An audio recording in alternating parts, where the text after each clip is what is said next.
Hi hello అండి, welcome back to my channel happiness of Prema Harsha. Evening పూట ఇలా పిల్లలకి అయితే హెల్దీగా ఇలా గోధుమ పిండితో బెల్లపు దోశలు అయితే వేసి ఇవ్వచ్చండి. లేట్ చేయకుండా సింపుల్ గా ప్రాసెస్ లోకి వెళ్ళిపోదాం. నేను ఇక్కడ 2 కప్పుల గోధుమ పిండికి 1 కప్పు బెల్లం పౌడర్ అనేది యాడ్ చేస్తున్నానండి. సో యాడ్ చేసి వాటర్ తో బాగా మిక్స్ చేసుకోవాలన్నమాట. బెల్లం అనేది బాగా మిక్స్ చేసుకోవడానికి ఒకసారి హ్యాండ్ తో నలిపినట్లుగా చేసుకున్నట్లయితే కొంచెం బెల్లం అనేది బాగా మిక్స్ అవుతుందండి.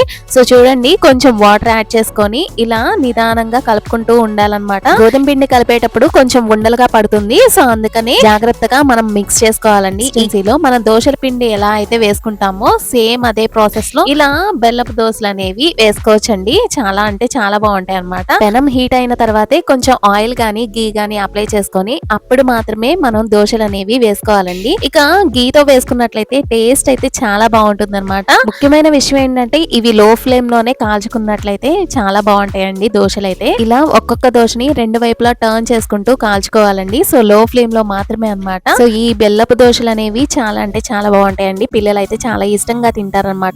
ఇక సర్వింగ్ ప్లేట్ లోకి ఇలా ఒక్కొక్క దోశని ఇలా వేసుకొని మనం ఇలా బెల్లపు దోశలు అనేవి చాలా ఈజీగా ప్రిపేర్ చేసుకోవచ్చండి. మనం యూజ్ చేసేది ఎలాగో గోధుమ పిండి, అది హెల్త్ కి ఎలాగో మంచిది. అలాగే పిల్లలకి పంచదార లేకుండా ఈవినింగ్ స్నాక్స్ టైంలో ఇలా బెల్లంతో గనక మనం గోధుమ పిండి దోశలు వేసిచ్చినట్లయితే చాలా ఇష్టంగా తింటారండి పిల్లలు కూడా.